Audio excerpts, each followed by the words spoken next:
Bonjour à tous, bon lundi, bonne semaine. Voilà, je vous retrouve aujourd'hui pour un nouveau rendez-vous de C'est lundi que lisez-vous. Le petit rendez-vous hebdomadaire pour faire le point sur mes lectures de la semaine passée, de mes lectures en cours et de mes lectures à venir.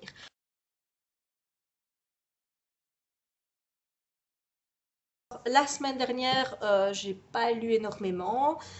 Vous allez dire c'est une constante récurrente au mois de mars. Oui, vous allez bien le voir dans mon récapitulatif du mois de mars que je ferai le week-end prochain, que j'ai mon rythme de lecture qui a un petit peu baissé. Le mois de mars n'a pas été propice aux lectures comme janvier et février, tout simplement parce que voilà, il y a des petits ennuis qui se sont ajoutés, parfois un manque d'envie et de la fatigue surtout.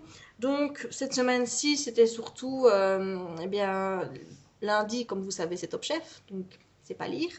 Le mardi, cette fois-ci, je suis allée chez Orbit, comme je vous l'ai déjà dit, et je me suis levée extrêmement tôt. Je suis revenue vers 22h30, 23h chez moi, et direct, je suis tombée comme une masse. Donc, j'ai pas lu. Mercredi, j'ai lu. Jeudi, j'ai lu. Vendredi, c'était moi qui faisais les partenariats sur Livre Addict, donc j'ai pas lu. Pas beaucoup du moins. Donc, samedi, j'ai lu. Vendredi, j'ai lu. Dimanche, j'ai lu. Donc, vous voyez bien que c'était une petite semaine. Donc, cette semaine, sur mercredi, jeudi, j'ai lu Les Sœurs Wilcox, tome 3. Il s'appelle Les Masques de sang. Donc, c'est le troisième tome de cette saga de Fabrice Collin. Je pense qu'il y aura d'autres tomes. C'est même hautement probable, vu qu'il est marqué à suivre à la fin du livre. Donc, je pensais que c'était une trilogie et que tout allait se terminer avec ce bouquin-ci. Mais non, il y aura d'autres tomes qui sont prévus. Donc, je vous dis, au début, j'étais pas trop chaude avec cette saga, mais alors plus j'avance dans les tomes, plus j'adore. Donc je vous en parlerai dans mon récapitulatif du mois. Donc cette semaine, j'ai terminé mes lectures du mag avec cette lecture-ci, donc Les Étranges Sœurs Wilcox. Voilà, ça c'était pour la semaine dernière. Et bien maintenant, j'ai commencé le livre Perdu des sortilèges de Deborah Harkness. Vous savez, la semaine passée, je vous avais montré que j'avais les épreuves corrigées. Eh bien, lors de ma visite chez Orbit, vu qu'ils avaient reçu les bons livres, ils m'ont donné le bon livre. Je suis contente parce que je trouve qu'il est trop pro. Et je préfère lire dans ce magnifique bouquin dans une couverture toute blanche. Donc je suis trop contente d'avoir reçu le bon. Et je l'ai commencé samedi soir. Et je peux vous dire que je suis déjà complètement accro. Donc pour vous parler un peu de l'histoire, en fait il s'agit de Diana Bishop qui est une sorcière mais qui n'a pas envie de se servir de la magie au quotidien. Elle a dit, hein, sur l'année en cours, elle l'a peut-être utilisé 5 fois, mais pour des broutilles comme empêcher son lave-linge d'exploser, d'inonder son appartement ou des petites choses comme ça. Mais notamment dans son travail d'universitaire, elle fait des recherches, elle doit faire un doctorat pour le moment sur l'alchimie. Enfin, ça, je vous assure que tout ce qui est alchimie, c'est un petit peu compliqué à comprendre au début. Et donc, elle se dit, moi, j'ai pas envie de devoir ma réussite à la magie. Moi, je veux y arriver par moi-même. J'ai pas envie qu'on me dise un jour, c'est parce que tu es une sorcière et que tu as des pouvoirs que tu as réussi à arriver là où tu es. Moi, elle veut vraiment y arriver d'elle-même. Et donc, lors de ses recherches pour son doctorat, elle va trouver un manuscrit à la bibliothèque qui s'appelle Lashmol 782, qui en fait est un manuscrit qui a été ensorcelé et qu'elle va réveiller en le touchant. Elle va sentir qu'il y a un contact magique et au début elle va se dire qu'est-ce que je fais, je continue à le lire, je le lis pas, qu'est-ce que je fais. Elle va quand même se laisser tenter le temps de quelques pages, de regarder un petit peu ce qui se passe, elle note quelques petits renseignements, puis elle le referme et elle dit bon je le reconsulterai plus tard, mais moi j'ai plus trop envie de manipuler ce bouquin. Et elle le rend à la bibliothèque. Et 2-3 jours après, elle va se rendre compte, alors qu'elle est donc à Oxford, elle va se rendre, et là où elle voyait jamais des démons, des vampires, etc. Elle en connaissait peut-être un ou deux, elle fréquentait peut-être une ou deux sorcières, mais encore, juste comme ça. Et elle va se rendre compte, en fait, qu'il y a plein de démons, plein de vampires, plein de sorcières qui vont commencer à s'agiter autour d'elle.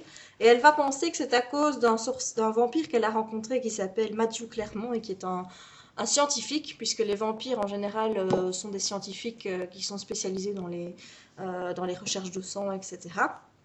Et ce Matthew va lui révéler, et j'en suis arrivée en fait là, que c'est à cause de ce manuscrit-là qu'elle a tous les vampires, les démons au cul. Voilà, en gros c'est ça.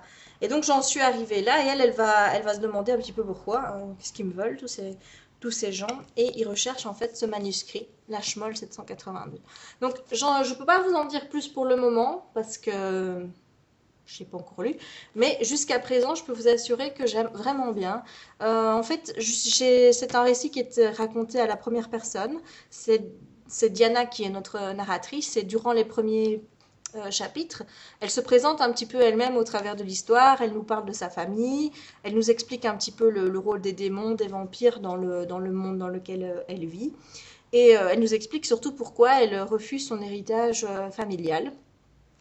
Et ce que j'ai bien aimé, c'est qu'à un moment de l'histoire, je crois que c'était le chapitre 3, il y a eu quelques pages où c'était plus elle la narratrice, on était parti sur un récit à la troisième personne, et on suivait Matthew qui, en fait, l'espionnait elle. Voilà. Donc ça, j'ai trouvé ça bien, d'avoir un récit qui soit raconté à la première personne, mais parfois d'avoir des chapitres ou des passages qui sont racontés à la troisième et qui concernent un autre personnage, ce qui nous permet d'avoir une autre vision du bouquin, en fait.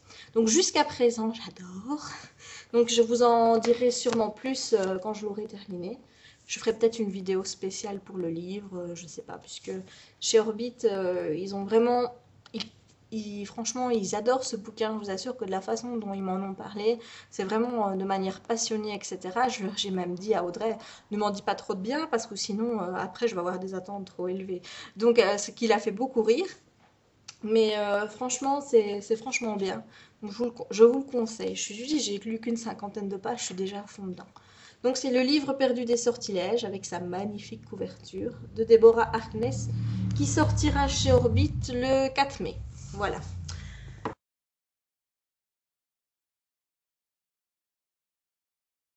Alors je me suis prévu 3 lectures. Oui, je suis optimiste, hein, moi je suis d'un naturel optimiste. Je me dis qu'après avoir lu les 500-600 pages du livre des sortilèges, j'aurai certainement le temps durant 6-7 jours de lire 3 autres livres.